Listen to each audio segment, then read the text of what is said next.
말년, 나는 이제 80에 가까워졌다. 늙은이들이 너무 많아져서 젊은 사람들이 제 한 몸 먹고 살기도 힘든데 늙은이 뒤치다꺼리 할 일을 걱정하고 있다 하니 지하철 경로석에 앉기도 민망하다. 젊은이들의 걱정을 나 또한 힘들어하고 있다. 몸이 아파서 병원에 가면 소독약 냄새 풍기는 젊은 의사는 나를 어르신이라고 부르고 더 젊은 간호사는 날 보고 아버님이란다. 나뿐만 아니라 늙은이를 보면 닥치는 대로 아버님이다. 신체 장기와 부위마다 골병이 들어서 장기별, 부위별, 진료과와 검사실 앞 복도에서 순서를 기다리는 머리 허연 늙은이들이 배꼽을 내놓고 춤추는 걸그룹 TV를 보고 있다. 복도에 대기자가 많으면 김아버님, 박아버님이라고 불러댄다. 이런 호칭을 들으면 모욕을 느끼지만 아프니까 별 수 없이 병원에 간다. 내가 젊은 간호사를 따라하고 부르면 나를 미친 늙은이로 볼 것이다. 여기저기서 또래들이 죽었다는 소식이 온다. 오래 누워서 앓던 사람들은 천천히 죽고 보약을 먹고 골프 치던 사람들은 갑자기 죽는다. 나무집에 저녁 마실 온 듯이 문상 왔던 사람들이 몇 달 후 영정 속에 들어가서 저를 받고 있다. 내가 미워했던 자들도 죽고 나를 미워했던 자들도 죽어서 사람은 죽고 없는데 미움의 헛개비가 살아서 돌아다니니 헛되고 헛되다. 죽은 지 2, 3년 지나서야 죽었다는 소식이 오는 경우도 있다. 소식이 없는 동안 나는 그가 살아있는 줄 알았는데 이 말은 그가 죽었다는 걸 몰랐다는 말이다. 그동안 그는 죽은 것인가 안 죽은 것인가 내가 그 죽음을 모르는 동안에 그는 내 의식 속에 살아있었던 것인데 이런 시간은 삶에 속하지 않을 것이다. 죽은 자에게도 시간의 흐름이 있는지 그 시간의 질감과 작용은 어떤 것인지 살아있는 자들은 알지 못한다. 산자의 시간과 죽은 자의 시간은 서로 넘나들지 못한다. 이 경계에 관하여 산자는 말할 수 없고 죽은 자는 산자에게 말해주지 않는다. 허리가 아파서 병원에 가니까 의사가 나에게 앉아있을 때 더 아프냐, 서 있을 때가 더 아프냐고 물었다. 나는 앉으면 앉아있을 때가 더 아프고 일어서면 서 있을 때가 더 아프다고 말했다. 의사는 웃으면서 대답하지 않았다. 의사는 아픔의 정도를 측정하는 장치를 들이밀었다. 고통의 정도를 1에서 10까지 눈금으로 표시해 놓고 조금 아픈지, 조금 더 아픈지, 훨씬 더 아픈지, 아주 많이 아픈지, 심각하게 아픈지를 저울 눈금으로 찍어서 말하라는 것이었다. 나는 말하지 못했다. 나는 내 고통이 어느 눈금에 해당하는지 계량할 수가 없었다. 눈금을 들여다보니까 지나간 고통이 다시 살아나고 닥쳐올 고통이 미리 와서 눈금을 움직이고 있는 것 같았다. 고통은 시간 속으로 광역화되었다. 나는 다만 현재의 고통만을 경험할 수 있었지만 미래의 고통이 미리 와서 기다리고 있었다. 고통은 경험될 뿐 말아질 수는 없었고 눈금으로 표시할 수도 없었다. 고통을 시간과 분리해서 객관화할 수가 없었다. 환자의 고통을 계량화하려는 의사의 의도를 이해할 수 있었지만 고통의 정도를 소고기 무게 달듯 저울에 올려놓고 얼마라고 말할 수는 없었고 그 고통이 저울 눈금으로 몇 그램이건 간에 고통을 단위와 개념에 의존해서 소통하려는 중생의 목매함을 의사와 환자가 공유한 것이 그날의 진료의 소득이었다. 개념화된 고통은 전달되거나 공유될 수 없었고 고통은 오직 연민의 힘에 의해서 개별적 인간의 경계를 넘어갈 뿐이었는데 연민은 눈금으로 측정되지 않았다. 연민이 이날 진료의 소득이었다. 오래 앉아서 일하지 말고 술 마시지 말라고 의사는 말했다. 나는 본래 오래 앉아서 일하는 걸 좋아하지 않는다. 술 마신 지 오래되면 맨송맨송하다. 의사가 말하기를 늙은이의 몸에는 보통 대여섯 가지의 만성질환이 자리 잡고 있는데 여러 병증 사이에 경계가 무너지고 뒤섞여서 무슨 병인지 진단하기가 어렵다고 말했다. 병증이 섞여서 둘이 뭉술이가 되었다는 말이다. 병증을 분리해서 개념화할 수 없기 때문에 병을 다루기 어렵다는 의사의 고충을 나는 이해할 수 있었지만 병이란 본래 개념이나 언어를 이탈하는 증세이므로 병조차 늙어야 제대로 깊어지는 것인가 싶었다. 의사가 또 말하기를 늙은이의 병증은 자연적 노화 현상과 구분되지 않아서 치료가 어렵다고 말했다. 늙은이의 병은 본래 스스로 그러한 것이어서 딱히 병이라고 할 것도 없고 병이 아니라고 말할 것도 없다는 말이었는데 듣기에 편안했다. 늙음은 병듦을 포함하는 종합적 생명현상이다. 종합적 생명현상이다. 생, 로, 병, 사가 본래 각각의 독립된 범주가 아니라 한 덩이로 뒤엉켜 동시에 굴러가면서 삶의 기본 풍경을 이루는 것이라고 나는 늘 느끼고 있었는데 노안에 대한 의사의 의학적 소견도 삶에 대한 나의 느낌과 크게 다르지 않았다. 나이를 먹으니까 삶과 죽음의 경계가 흐려져서 시간의 백내장인 것처럼 사는 것도 뿌옇고 죽는 것도 뿌옇다.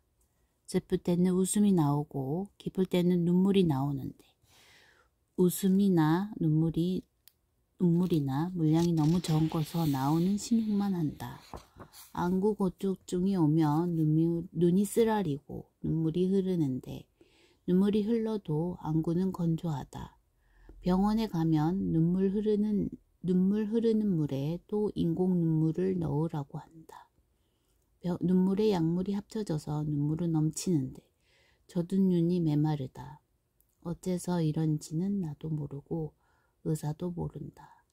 밥을 먹을 때는 입안이 메말라서 밥알이 목에 걸리는데 잠을 자거나 하품을 할 때는 침이 흘러서 입 밖으로 나온다. 술 마시고 나면 술이 지겨워서 빨리 깨고 싶고 술 깨면 세상이 너무 환해서 마시고 싶으니 술이란 무엇인지 술을 마셔도 알 수 없고 안 마셔도 알 수 없는데 사람들아 어쩌자고 자꾸 마시는가.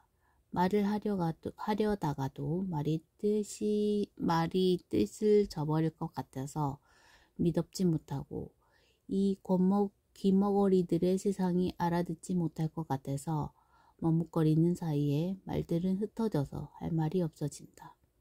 글을 쓰다가도 이런 쓰나마나한 걸 뭐하러 쓰는가 싶어서 그만둔다. 늙으니까 혼자서 웃을 수밖에 없고 혼자서 울 수밖에 없는 일들이 많은데 웃음과 울음의 경계도 무너져서 뿌옇다. 웃음이나 울음이나 별 차이가 없는데 크게 나오지 않고 바람만 픽 나온다. 기쁨, 슬픔, 외로움, 그리움, 사랑, 행복 같은 마음의 침전물이 아예 없어진 것은 아니로되 이 물컹거리고 들쩍지근한 단어들을 차마 연필로 포획할 수가 없어서 글로 옮겨 남들에게 들이밀지 못한다. 단어들도 멀어져 간다. 믿고 쓰던 단어에서 실체가 빠져나가서 단어들은 쭉정이가 되어 바람에 불려간다. 단어들의 껍데기들이 눈보라처럼 바람에 쓸려 가는 풍경은 뿌옇다. 부릴 수 있는 단어는 점점 적어져서 이제는 한 줌뿐인데 난 이 가난을 슬퍼하지 않는다. 가난하게 살면 되는 것이다. 주어와 수어를 논리적으로 말쑥하게 연결해 놓았다고 해서 문장이 성립되지 않는다. 주어와 수어 사이의 거리는 불화로 긴장되어 있다. 이 아득한 거리가 보이면 늙은 것이다. 이 사이에 삶의 전압을 채워넣지 말고 말에 징검다리를 삼아 다른 말로 건너가려다가는 허당에 빠진다. 이 허당은 깊어서 한번 빠지면 헤어나지 못한다. 허당에 자주 빠지는 자는 허당의 깊이를 모른다. 말은 고해를 건너가는 징검다리가 아니다. 주어와 수로 사이가 횡하니 비면 문장은 들떠서 촐싹거리거나 징검다리와 함께 무너진다. 쭉정이들은 마땅히 제 갈 길을 가는 것이므로 이 무너짐은 애석하지 않다. 말들아 잘 가라. 주어와 수로를 논리적으로 말수각에 연결해 놓았다고 해서 문장이 성립되지 않는다. 주어와 수로 사이의 거리는 불화로 긴장되어 있다. 이 아득한 거리가 보이면 늙은 것이다. 이 사이를 삶의 전압으로 채워넣지 말고 말에 징검다리 삼아 다른 말로 건너가려다가는 허당에 빠진다. 이 허당은 깊어서 한번 빠지면 헤어나오지 못한다. 허당에 자주 빠지는 자는 허당 깊이를 모른다. 말은 고해를 건너가는 징검다리가 아니다. 주어와 수로 사이가 휑하니 비면 문장은 들떠서 촐싹거리다가 징검다리와 함께 무너진다. 쭉정이들은 마땅히 제 갈 길을 가는 것이므로 이 무너짐은 애석하지 않다. 말들아 잘 가라. 나의 외계 사이의 경계가 허물어져서 거기에 썰물의 서해 같은 갯벌이 드러난다. 물도 아니고 묻도 아닌 것이 다만 비어서 저녁 노을을 받고 있다. 난 흐려지고 희미해지고 흐리멍덩해진다. 나는 설명되거나 표현되지 않는다.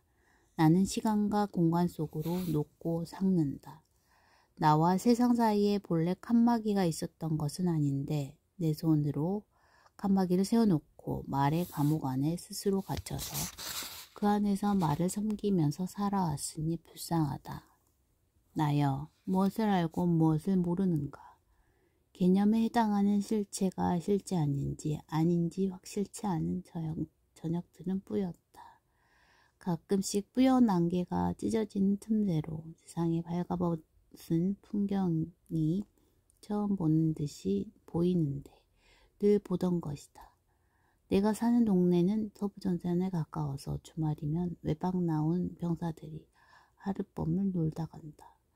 외박 기간이 끝나는 저녁이면 버스 정류장에 귀대하는 젊은 병사들과 젊은 애인들이 줄을 짓는다. 젊은 애인들은 끌어안고 키스한다. 귀대 시간이 촉박할수록 키스는 간절해진다. 키가 작은 여자는 뒤꿈치를 들어 병사 목을 두 팔로 감고 매달려서 키스한다. 애인들은 입술을 대는 각도를 바꾸어가며 키스하고 또 한다. 각도가 바뀌면 키스의 맛이 달라지는 모양인데 키스의 모든 각도는 지금까지 없었던 새로운 각도다. 이 동네 버스 정류장에서 모든 키스는 첫 키스다. 주말이면 나는 버스 정류장 앞 술집에 앉아서 이 귀대 키스의 대열을 관찰하는데 이때 나의 정신은 뿌옇지 않다. 삶이 저토록 빛나므로 나의 마음은 명석하다. 이 동네 먹자 골목에는 저녁마다 하루의 노동을 마친 젊은이들이 몰려온다. 식당의 밥값은 1인분에 5, 6천 원 정도인데 반찬 가짓수는 많지 않지만 양이 많고 무한 리필이다. 젊은이들은 공깃밥을 추가로 시켜서 큰 양푼이에 나물을 모두 털어넣고 쓱쓱 비벼서 다 먹고 더 먹는다. 남녀가 한 테이블에 둘러앉아 먹고 마시고 떠들고 화내고 웃는다. 젊은 여자들은 웃고 떠들다가도 거울을 꺼내서 화장을 고친다. 젊은이들은 회사를 욕하고 부장을 욕하고 정치 권력을 욕하고 욕 나온다는 개천을 욕하고 애 낳으라고 오라대는 꼰대들을 욕한다. 바닥에 침을 뱉고 신발 바닥으로 뭉개고 나서 욕을 계속한다. 소주잔을 뿌리치고 손바닥을 부딪힌다. 젊은이들은 세상을 욕하다가도 무슨 좋은 일이 있는지 함께 웃어댄다. 웃음소리는 크고 맑아서 식당 안에 가득 찬다. 시냇물이 빠르게 흘러가는 소리다. 나처럼 혼자 밥 먹으러 온 사람은 벽 앞으로 설치된 1인용 자리에 앉았다. 젊은이들의 웃음소리를 들으며 혼밥으로 저녁을 먹을 때 삶의 기쁨과 슬픔은 영롱하다. 2019년 11월 14일 전국에서 53만 명 이상의 수험생들이 대입 수능 시험을 치렀다. 이날 아침 나는 이 동네 고등학교에 차려진 고사장에 갔다. 나는 해마다 수능 시험 날이면 아이들 구경하러 학교 앞에 간다.